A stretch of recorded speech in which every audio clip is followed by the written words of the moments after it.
नमस्कार। अपने बीच भारतीय जनता पार्टी की वरिष्ठ नेत्री केंद्रीय मंत्री श्रीमती स्मृति ईरानी जी संबोधित करेंगी। बगल में हमारी पूर्व राष्ट्रीय महामंत्री वरिष्ठ नेत्री श्रीमती सुश्री सरोज पांडे जी हैं और हमारे मुख्य प्रवक्ता मीडिया प्रमुख सांसद अनिल बलूनी जी हैं। मेरा विनम्र निवेदन है श्रीमती स्मृति जी से कि आपको संबोधित करें। Ladies and gentlemen of the Indian media, through you, I would like to bring to the notice of all our citizens that the Honorable Home Minister of India, Shri Amit Shah ji, today in Lok Sabha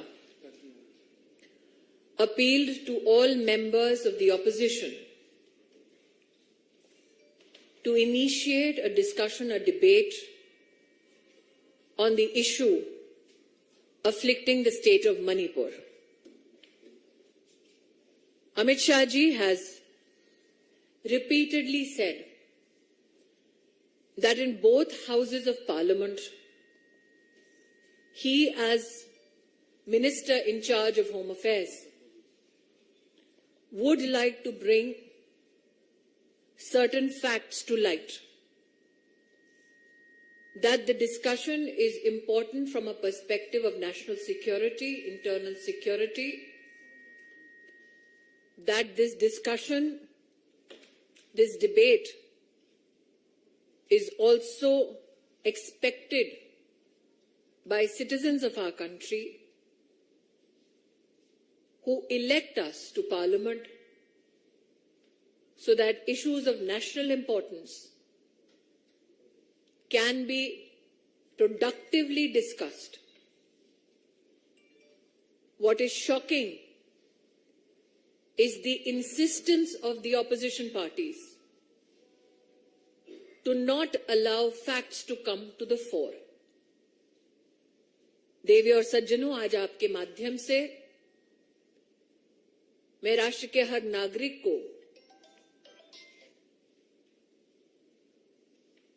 देश की संसद में आदरणीय गृह मंत्री अमित शाह जी के वक्तव्य से अवगत पुनः कराना चाहती हूं।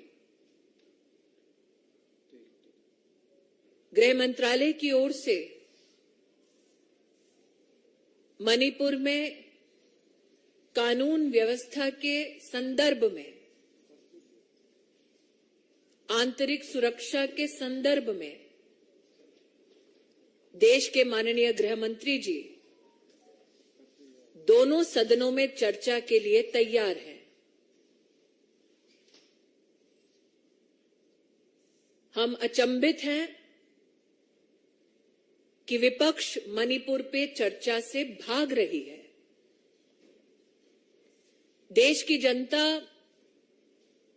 जनप्रतिनिधियों को संसद में चुनकर इस दायित्व के साथ लाती है कि गंभीर मुद्दों पर संवैधानिक और सुरक्षा और साथ ही साथ राष्ट्रीय मुद्दों पर हम संसद में चर्चा करें। भारतीय जनता पार्टी के कार्यकर्ता आज राष्ट्र को आश्वस्त करना चाहते हैं कि देश के गृह मंत्री दोनों सदनों में चर्चा के लिए तैयार हैं। प्रश्न ये उठता है कि विपक्ष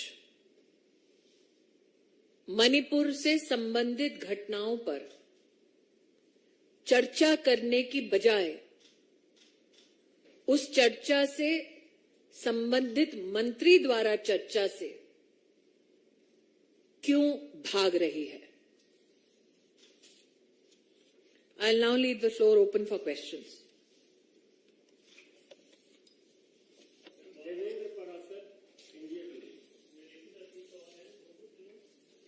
हाँ जी,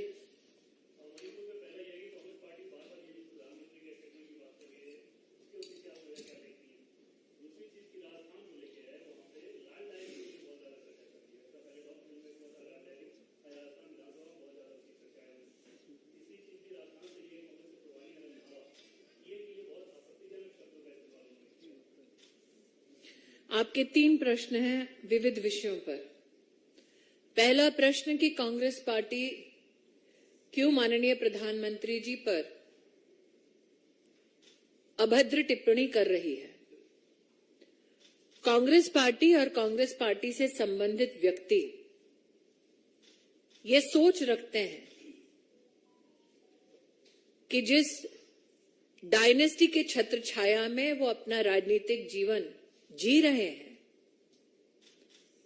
उस एक परिवार को विशेष नरेंद्र मोदी जी का अपमान पसंद आएगा। इसलिए मैं अचंभित नहीं हूं कि कांग्रेस के एक ऐसे नेता ने आपत्तिजनक टिप्पणी सिर्फ प्रधानमंत्री जी पर नहीं, बल्कि उनकी माताजी जिनका स्वर्गवास हो चुका है, उन पर भी इस प्रकार की अमानवीय टिप्पणी की है। पहले भी मीडिया के माध्यम से हम कांग्रेस और कांग्रेस समर्थकों के मुख से नरेंद्र मोदी जी को मौत के घाट उतारने वाले वाक्य सुन चुके हैं। गालियों की श्रृंखला में एक और वाक्य पुनः जोड़ा है कांग्रेस के एक नेता ने। मुझे कोई उम्मीद नहीं है गांधी खानदान से कि वो प्रधानमंत्री जी और उनकी स्वर्गीय मां पर हुई इस अभद्र टिप्पणी पर कोई भी कार्रवाई करेंगे, बल्कि मुझे पूरा विश्वास है कि अभद्र टिप्पणी करने वालों को जरूर गांधी खानदान पुरस्कृत करेगा। आपका दूसरा प्रश्न था लाल डायरी पर। मैं स्तब्ध हूं ये जानते हुए कि एक संवैधानिक पद पर बैठा मुख्यमंत्री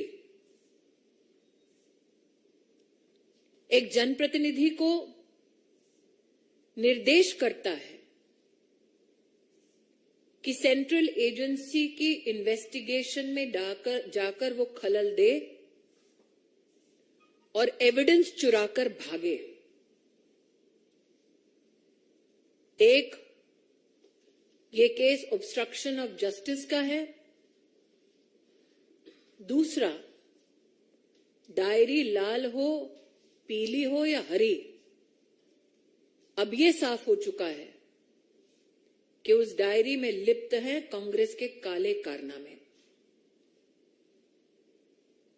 आपका देवेंद्र जी एक और प्रश्न है, लेकिन अगर सारे प्रश्न आप पूछेंगे तो आपके बाकी साथियों के पास प्रश्न पूछने का समय बचेगा नहीं। यतीन्द्र टीवी 18। जी,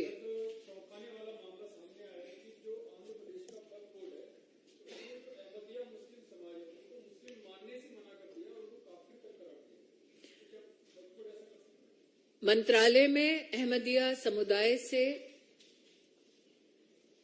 निवेदन प्राप्त हुआ कि उन्हें एक राज्य के वक्फ बोर्ड ने काफिर घोषित कर दिया है। मैं अल्पसंख्यक मंत्री के नाते ये स्पष्ट कर देना चाहती हूं, देश का कोई भी कानून वक्फ बोर्ड को ये इजाजत नहीं देता कि वो किसी को अपने धर्म से विहीन करे। इस संबंध में यह भी स्पष्ट करना चाहती हूं, मेरे पास जो जानकारी आई है उसमें यह ज्ञात हुआ है कि किसी एक नॉन स्टेट एक्टर एक संगठन के फतवा को सरकारी ऑर्डर में तब्दील किया गया है। ये भी संविधान और एक्ट ऑफ पार्लियामेंट के विरुद्ध है। हमने प्रदेश की सरकार से गुजारिश की है कि वो संबंधित वक्फ बोर्ड के संदर्भ में कार्रवाई करके हमें सूचित करें।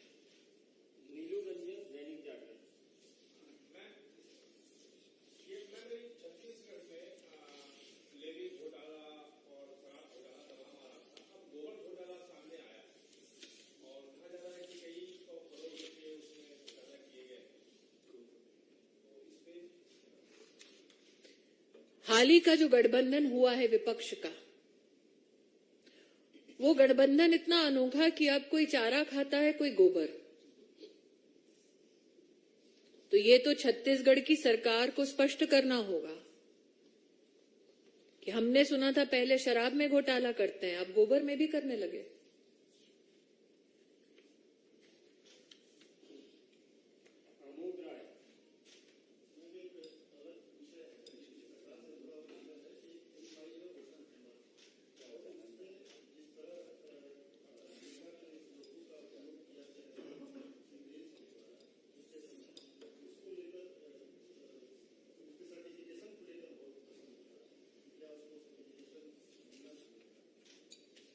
मैं इतना ही कहना चाहूंगी, ना मैंने फिल्म देखी है, ना मुझे ज्ञात है कि सर्टिफिकेशन प्रोसेस में कौन लिप्त है। निश्चित रूप से सूचना और प्रसारण मंत्रालय इस पर न सिर्फ टिप्पणी कर सकता है बल्कि कार्रवाई भी।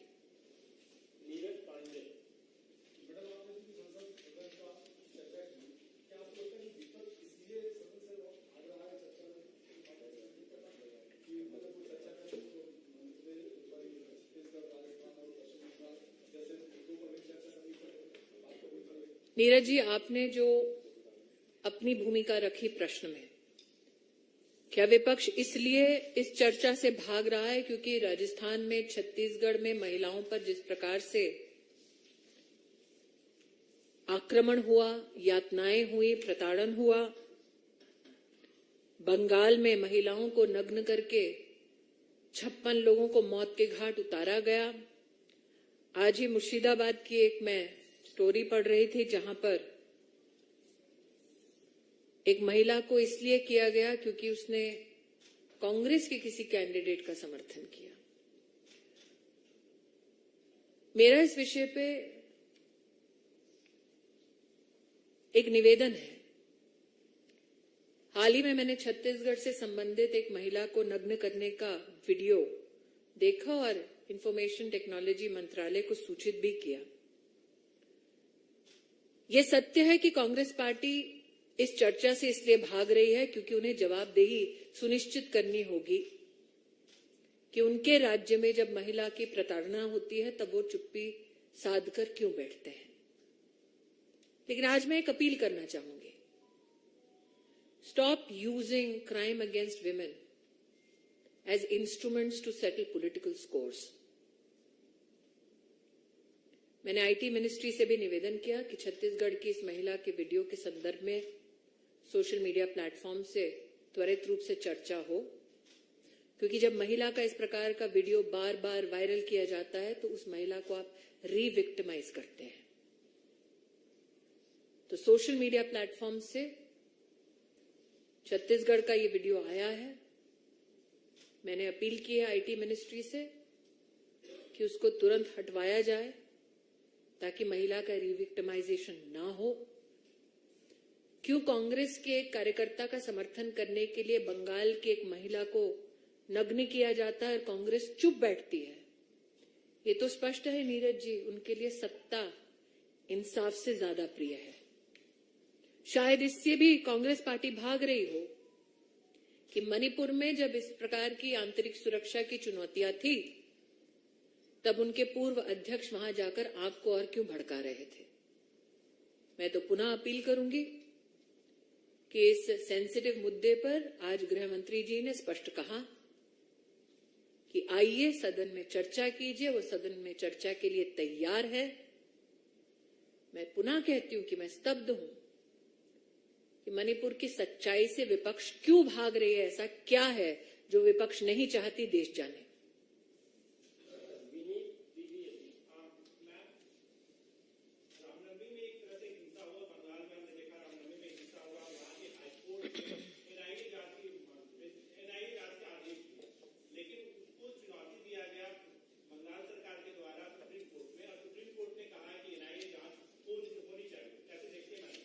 मैं इतना ही कहूंगी कि हाईकोर्ट के ऑर्डर को चुनौती देना यह अपने आप में ममता सरकार का संकेत था कि वो नहीं चाहते कि रामनवमी में जो घटना घटी हिंसक, उस पर जनता को न्याय मिले और विशेषतः हिंदू समाज को न्याय मिले।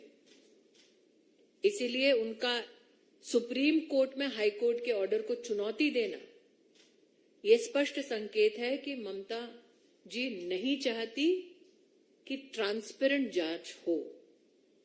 मैं आभारी हूं कि सुप्रीम कोर्ट ने रामनवमी से संबंधित हिंसक घटनाओं की जांच एनआईए के पास रहे, इस बात को प्रखरता से कहा।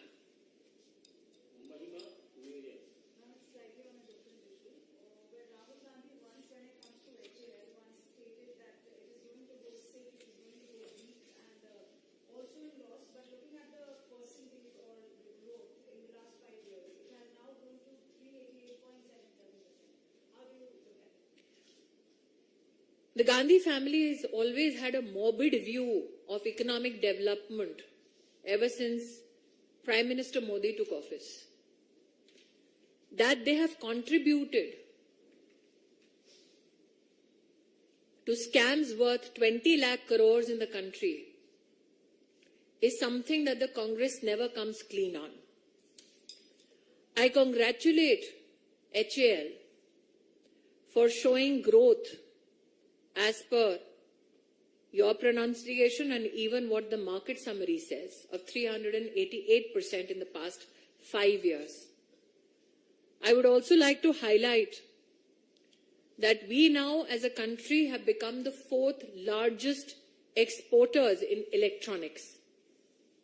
That the Prime Minister's PLI scheme for smartphones has in fact contributed 52% to electronics exports is yet another manifestation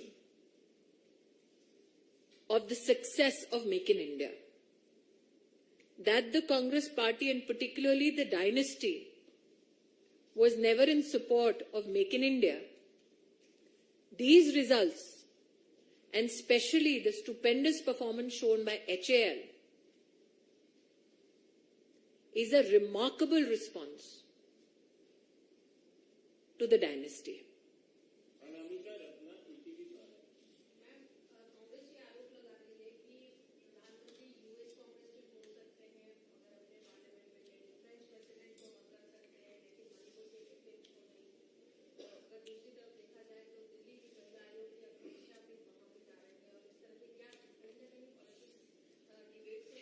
मैं दोबारा कह रही हूं, आज छत्तीसगढ़ की एक घटना वीडियो के माध्यम से पुनः वायरल की जा रही है।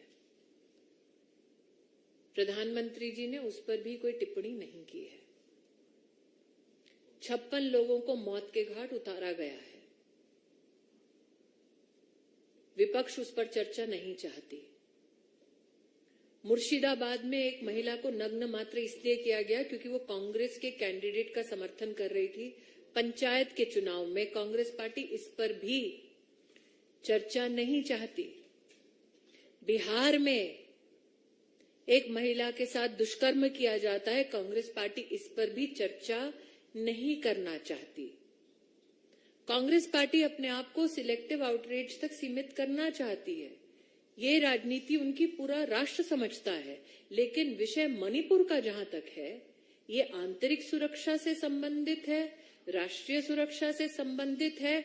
जब देश के गृह मंत्री जो इस मंत्रालय के अंतर्गत उस विषय पर संवैधानिक जिम्मेदारी रखते हैं, स्वयं सामने से कह रहे हैं आइए चर्चा कीजिए, तो मणिपुर की हिंसा का ऐसा वो कौन सा तथ्य है जो कांग्रेस पार्टी छुपाना चाहती है?